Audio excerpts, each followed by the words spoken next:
चंद अधिकारियों की निजी जागीर बन गया कानून। मोहित खान को फंसाने वालों का खेल देखिए। ना बोली समाजवादी पार्टी, ना इमरान प्रतापगढ़ी, सारे रहनुमा एक्सपोज।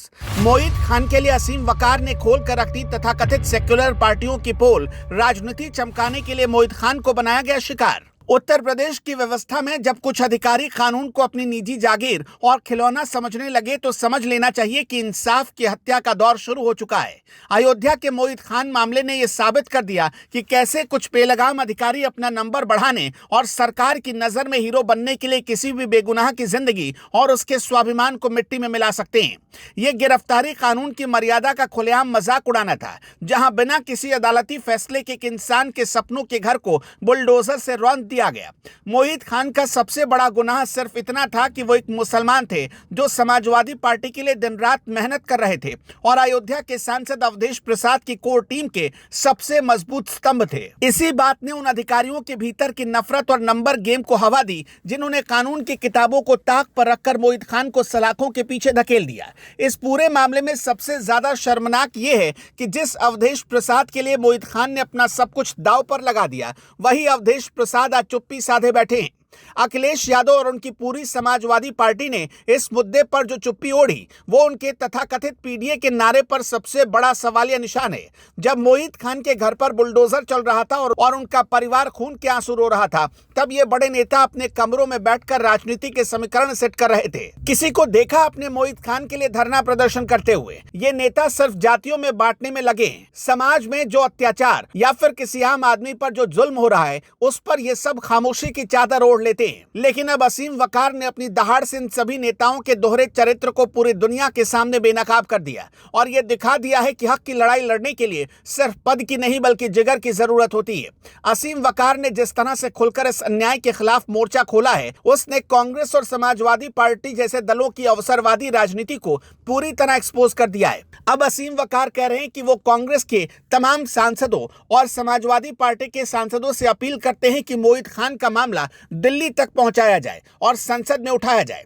अधिकारियों ने जिस तरह से मोहित खान को फंसाने की पटकथा लिखी वो किसी अपराधी से ज्यादा भयानक साजिश है। किसी के घर की एक एक ईंट को जोड़ने में पूरी उम्र गुजर जाती है और उसे ढहाने के लिए अधिकारी कानून का सहारा तक नहीं लेते। ये कैसा इंसाफ है जहां फैसला आने से पहले ही सजा मुकर्रर कर दी जाती है और प्रशासन खुद जज और जल्लाद दोनों बन जाता है। मोहित खान जैसे न जाने कितने बेगुनाह मुसलमान आज उत्तर प्रदेश की जेलों में सिर्फ इसलिए सड़ रहे हैं क्योंकि कुछ अधिकारियों को अपनी फाइलें चमकदार बनानी थी। यूपी की सरकार की छवि को धूमिल करने का सबसे बड़ा पाप इन भ्रष्ट और पक्षपाती अधिकारियों ने किया है जिन्होंने कानून के साथ खिलवाड़ करते हुए इसे निजी दुश्मनी निकालने का जरिया बना लिया। असीम वकार ने आज वो हिम्मत दिखाई जो सदन में बैठे बड़े बड़े दिग्गजों में नहीं दिखी। उन्होंने सीधे तौर पर राहुल गांधी, प्रियंका गांधी और इमरान प्रतापगढ़ी जैसे नेताओं को कटघरे में खड़ा कर दिया कि आखिर वो क्यों खामोश हैं। असीम वकार की मांग है कि देश में यानी आपराधिक जवाबदेही कानून बनना ही चाहिए ताकि किसी बेगुनाह को फंसाने से पहले कोई भी अधिकारी 100 बार सोचे। आज अधिकारियों को पता है कि वो किसी की भी जिंदगी बर्बाद कर दे, उनका कुछ नहीं बिगड़ेगा और इसी बेखौफ अंदाज ने मोहित खान जैसे लोगों के साथ अन्याय की कहानी लिखी है। समाजवादी पार्टी ने मोहित खान का इस्तेमाल सिर्फ वोट बैंक और रैलियों की भीड़ बढ़ाने के लिए किया, लेकिन जब संकट आया तो उन्हें अकेला छोड़ दिया गया। अयोध्या के सांसद अवधेश प्रसाद की खामोशी सबसे ज्यादा चुभने वाली है क्योंकि जिस टीम के सदस्य ने उन्हें जीत दिलाई उसी की बर्बादी पर उनका एक शब्द ना बोलना गद्दारी जैसा प्रतीत होता है। हालांकि शुरुआत में उनकी आंखों से आंसू तो जरूर निकले, लेकिन उसके बाद अवधेश प्रसाद जैसे खामोश हो गए। असीम वकार ने स्पष्ट कर दिया है कि वो सदन के सदस्य हों या ना हो, लेकिन वो बेगुनाहों की आवाज बनकर हर दरवाजे पर दस्तक देंगे। उन्होंने आम आदमी पार्टी के सांसद संजय सिंह और पूरे विपक्ष को ललकारा है कि अगर वाकई वो संविधान और लोकतंत्र की रक्षा करना चाहते हैं तो इस काले खेल के खिलाफ कानून की मांग करें।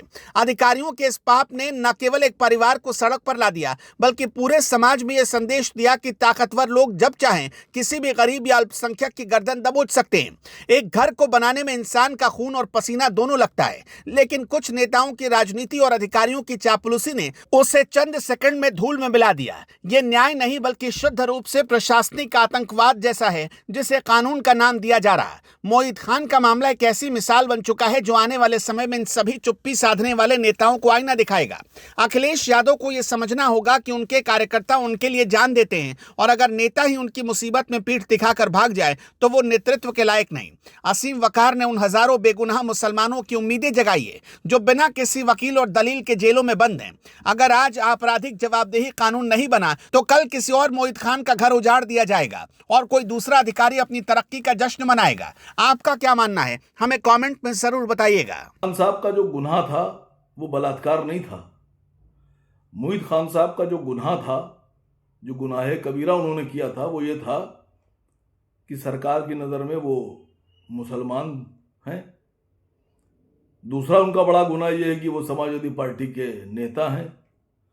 और जो तीसरा उनका सबसे बड़ा गुनाह है वो ये है कि वो अयोध्या के सांसद अवधेश प्रसाद जी की टीम के कोर मेंबर हैं। ये तीन जो उनके गुनाह थे, वो गुनाह की वजह से उनको जेल भेजा गया, उन पर आरोप लगाया गया। लेकिन न्यायालय में कोई सबूत ना मिलने की वजह से वो बाइज्जत बरी हो गए। मैं इसलिए ये मांग उठा रहा हूं, ये मेरी मांग है और खाली समाजवादी पार्टी से मेरी मांग नहीं है या किसी व्यक्ति विशेष से या सांसद से मांग नहीं है। ऐसे न जाने कितने लोग हैं मोहित खान जैसे जिनको जेलों में डाल दिया जाता है। 5-5, 8-8, 10-10 साल वो जेलों में रहते हैं और फिर 8-10 साल के बाद फैसला आता है कि बाइज्जत बरी। पुलिस उनको गिरफ्तार करती है, पुलिस उनको अपराधी घोषित करती है और उसके बाद में फिर वो बाइज्जत बरी कर दिए जाते हैं। मेरी जो मांग है वो समाजवादी पार्टी के राष्ट्रीय अध्यक्ष जनाब अखिलेश यादव जी से है, क्योंकि वो एक लोकसभा सदस्य हैं। 37 लोकसभा सदस्य एमपी उनके पास हैं। मैं खासकर अवधेश प्रसाद जी से भी कह रहा हूं क्योंकि मोहित खान साहब उनकी टीम के मेंबर थे। वो लोकसभा में एक कानून के लिए मांग उठाएं कि क्रिमिनल अकाउंटेबिलिटी लॉ, पुलिस जिनको गिरफ्तार करती है, उनको जेल भेजती है, उनके ऊपर एक आईओ अपॉइंट किया जाता है जो इन्वेस्टिगेशन ऑफिसर, वो जांच करके सारे सबूत पेश करता है। पूरे देश में आदमी की बेइज्जती होती है, उसके खानदान में उसकी बेइज्जती होती है, नाक कटती है उसके बच्चों के सामने, उसके परिवार के सामने, औरतों के सामने। पूरा मीडिया देश का चलाता है कि साहब इसने ये किया, इसने ये किया, और उसके बाद वो बरी हो जाता है। बरी होने का मतलब ये हो गया कि वो बेगुनाह था। तो मैं समाजवादी पार्टी के राष्ट्रीय अध्यक्ष जी से मांग करता हूं, अवधेश प्रसाद जी से सबसे पहले नंबर 1 पे, कि लोकसभा में आप एक मांग उठाइए कि मोदी सरकार एक क्रिमिनल अकाउंटेबिलिटी लॉ लेकर आए। उसमें अकाउंटेबिलिटी तय होना चाहिए कि अगर आपने किसी को गिरफ्तार करके उस पर आरोप तय किए हैं और वो आरोप आप साबित नहीं कर पा रहे हैं, किसी तरह से भी सिद्ध नहीं हो रहा है और बेगुनाहों को जेल में डाला जा रहा है और उसके बाद वो बाइज्जत बरी हो रहे हैं, तो जिन लोगों ने बेगुनाह लोगों को जेल में डाला है उनकी क्या अकाउंटेबिलिटी है? क्या उनके भी मकान गिराए जाएंगे? क्या वो जो 1 साल, 2 साल, 5 साल, 10 साल लोग बेगुनाह जेल में रह रहे हैं, उनके उस जेल में रहने वाले पीरियड की सजा क्या होगी और किसको दी जाएगी? क्या न्यायालय उसको संज्ञान में लेगा? न्यायालय स्वयं संज्ञान में ले ऐसे लोग जो बरी हो रहे हैं?